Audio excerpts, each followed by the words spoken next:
Hello, so today we're making popcorn chicken. Please, this is not the cinema popcorn. That one only gives you heartbreaks and cavities. So for this popcorn chicken, I started with the chicken breast. Yes, breast, tender, firm, and waiting to be handled properly. I removed the skin, dried it well because nobody likes it when it gets soggy too early. And I diced it into bite-sized chunks. Not perfect cubes, but small enough to slip into your mouth without effort. Gentle, but deliberate. This popcorn chicken recipe, I believe it to be the best you ever come across. Now for the fun part, which is the seasoning, I went in with cayenne pepper, Adobo all-purpose seasoning, white pepper, ginger and garlic powder, onion powder, curry, a bit of seasoning cube, and that was it. And I gave it a quick mix. As for the quantity of seasoning I use, it's going to be in the description below, so do well to check it out if you want to get the exact quantity. Then after mixing everything, I proceeded to making my buttermilk. So for the buttermilk, making buttermilk is quite simple. You just need milk, you need lemon or vinegar. As for me, I use lemon because I like the tangy taste lemon has. So I went in with my lemon and I stirred the buttermilk to make sure I got a really thick consistency. Then I added this particular sauce into the stuff. It's a garlic kind of sauce that I like in my marinade. So I added it, mixed in the buttermilk, and I stirred everything together. Afterwards, I went in with 1 egg. The egg is going to serve as a binder to bring all of the entities together and bind them into the chicken breasts. Then I just stirred everything together and I covered with a cling film, and afterwards I sent it to the fridge to chill for about 2 hours or so. I think it was more than 2 hours. So while the chicken was relaxing, I made flour mix, all-purpose flour plus corn flour. This combo actually gives a really good crunch when you're making crispy fried chicken or any crispy fried meal. Then I actually went in with the same spices that I used for the marinade, but this time I think the only different thing I added was the smoked paprika, and that's just it. If you notice, I was using a scale for this stuff because for this one I had a particular measurement that I needed to stick to. Then I put my vegetable oil that I wanted to use for the frying on heat to be heating up while I was mixing up the dry marinade. I added some seasoning cube too and stirred everything together. I had to clean my work surface. Then afterwards, I started coating. Now for the coating, I dipped the juicy marinated chicken into the flour mix. You can actually double dip if you want it extra thick. No judgment.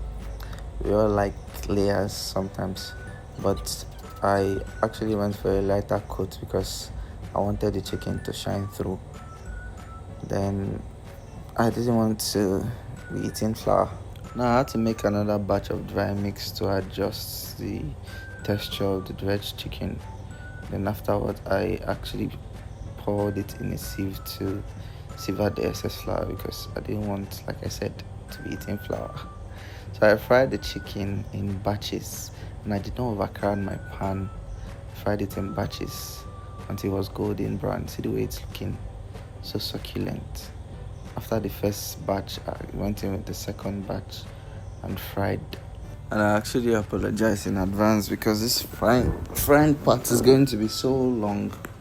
I forgot to paste the video, so please, you have to bear with me for now and endure the whole fry. So for the glaze, here's where it gets sticky. In a cup, I mix fresh orange juice, buffalo sauce, honey and soy sauce, and a bit of teriyaki sauce. Sweet, tangy, hot and deep. It's basically a foreplay for your taste bud, honestly. Then in a pan, I melted butter, added garlic and ginger on low heat. I repeat, low heat. As you can see, the butter, I just heat it up a little and I took it off heat. Then I grated my ginger and garlic into it, added the brown sugar, and reintroduced it back into the heat so it melts. While it was on heat, I was stirring. I did not leave it to go anywhere. I stirred it until I got the desired texture I wanted. I went in with my cayenne pepper, and I actually forgot to add honey to my previous mix. So I went in, added honey. Then I went in with my smoked paprika into my butter mix rather. Then I went in with that mix, the buffalo, orange, teriyaki, bobo tigbo. Then I went in with soy sauce, and on medium high heat, I had to increase the heat to medium high.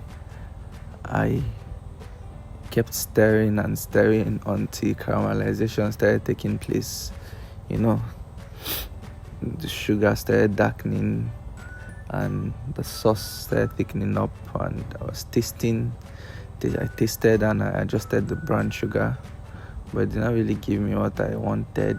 So the Nigerian taste bud is messed up. I gave it to my staffs to taste and they were like, yeah, it's dope, it's okay. So I added 1 seasoning cube and gave them again to taste, and they were like, wow, this is better. I said, I know, right? So I went in with my chicken and I mixed everything until the chicken was fully coated. Yeah. Just imagine what just happened. Well, the chicken was fully coated and I mixed. I had to reduce the heat so I don't overcook. If you notice what is going on the screen, I'm just kind of I had to mix everything together. Then after mixing, I garnished with spring onions and lemon zest. Now that is how I make my popcorn chicken. Try this recipe and your village people will thank you. Now you can use this popcorn chicken to replace popcorn during movie nights. It's a healthy alternative. And please don't forget to like and subscribe.